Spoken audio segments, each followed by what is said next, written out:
Hey! Whose long legs are these? And wearing green stockings, no less. Those legs are wasted not pulling a rickshaw. I wonder if you've noticed the size of this monkey. It's barely bigger than a grasshopper. That's right, it's the smallest monkey in the world. A pygmy marmoset. An adult can fit in the palm of your hand. It must be nice to hold them. A baby monkey is only the size of a ping pong ball. So cute. I kind of want to sit on it, because of its small size. It often confuses friend and foe. It even has double eyelids. And I don't.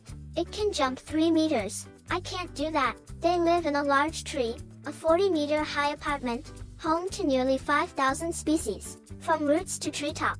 From poison dart frogs to hummingbirds, it's a complete ecosystem, and there's a sense of hierarchy. Howler monkeys live on the top floor. They are 60 times the size of the marmosets. They get to eat the fresh fruit. The marmosets can only gnaw on bark in the middle of the tree.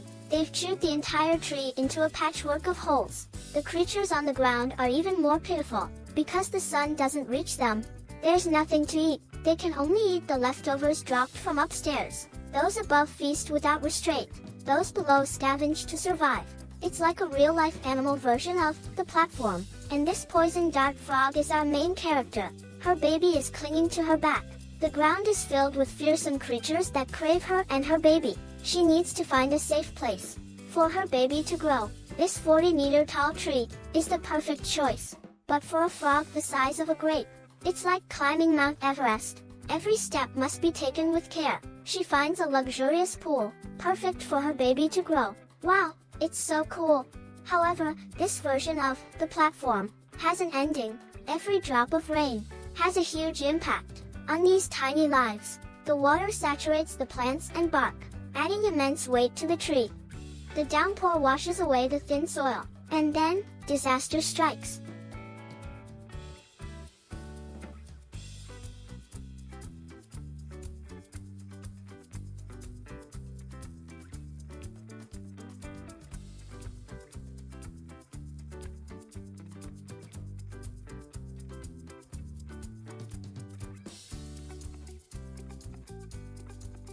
The entire apartment building collapses into ruins, leaving a gaping hole in the rainforest. The poison dart frog miraculously survives, but her baby is exposed to the air. Predators are lurking nearby. Mom can't do anything. She can only watch helplessly as her baby is eaten. That look in her eyes is so despairing. Everything has to start again. 1 second, they're touching your legs. The next, they're biting you with a crunch, not even leaving a leg behind.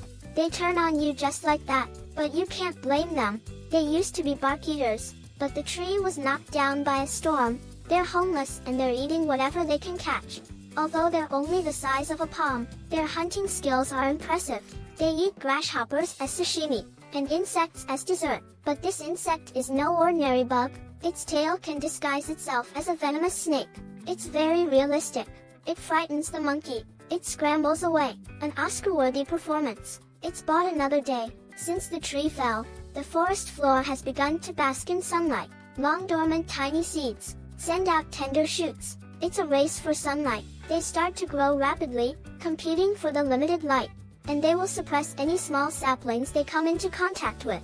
Soon, the fallen tree is completely covered by them. This big hole has turned into a lush forest clearing. Hummingbirds begin to feed on nectar. They weigh as little as a piece of paper. They lick nectar at speeds up to 20 times a second. They have to eat every few minutes. Eating a meal is like a battle. There is also another creature that lives in flowers, smaller than a pinhead, but with a big appetite. One flower is never enough, and the way they get to another flower blew my mind. They climb into the hummingbird's mouth, hiding in its nostril. Then they parachute onto another flower. Nature really is amazing. As the vegetation grows too much, the sunlight is blocked again. On the dimly lit ground, danger lurks. A sleek long-tailed cat is hunting.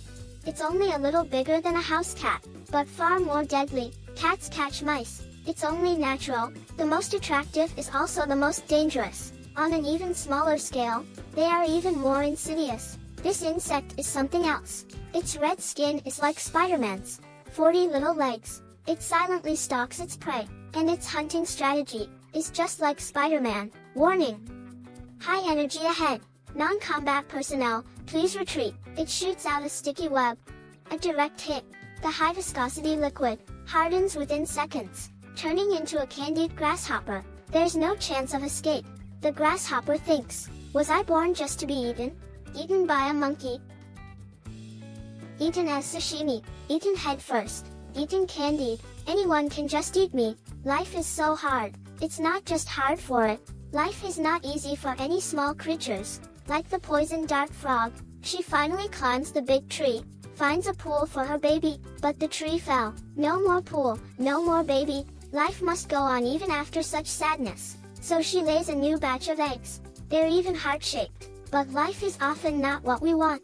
A bully comes to steal their territory. If it takes over, it will eat the frog eggs. Of course, the frog dad doesn't want that. He will fight to the death to protect his babies, even though he's only the size of a grape. When he fights, he doesn't hold back at all. He fights even better than humans. It's either a slam or a chokehold. They play Japanese sumo wrestling to the hilt. They can fight like this for over half an hour. Gradually, they begin to tire. The frog dad gains the upper hand. The bully won't be back anytime soon. Besides the poison dart frog, this orchid bee is also very interesting. It's wearing a laser suit, displaying its uniqueness. It flew 40 kilometers to get here, not for pollen. This orchid emits a special fragrance. This fragrance can drive the males absolutely crazy. So, they're here to find a mate. So it collects as much fragrance as possible, but if it's not careful, it can get drowned in the perfume. The poor orchid bee is almost pickled. There is only one way out, and it's very narrow. When it finally manages to crawl out, the orchid will give it a parting gift. That's the pollen stuck to its back, like two kidneys, becoming its beautiful little package. It is still trying to find a partner, but the orchid's task is complete. Nature is truly amazing. The monkey's life has returned to normal, no longer hunting insects. They find a new tree to chew on. The noisy neighbors are back. Ugh, guess we're back to putting up with them again. Not only do they create noise, they also poop everywhere. The poop falls from high above. The grasshopper is hit. The camera is hit. But someone likes this stuff. Our dung beetle is back. This tiny superhero is responsible for keeping the canopy clean. They fall with their dung balls. Every time, they make sure the dung ball lands first. The dung ball will be pushed away and buried. It can be food. It can allow small saplings to thrive. Giant trees all start from small seedlings. The rainforest may seem like an endless green ocean, but every tree is home to countless small animals.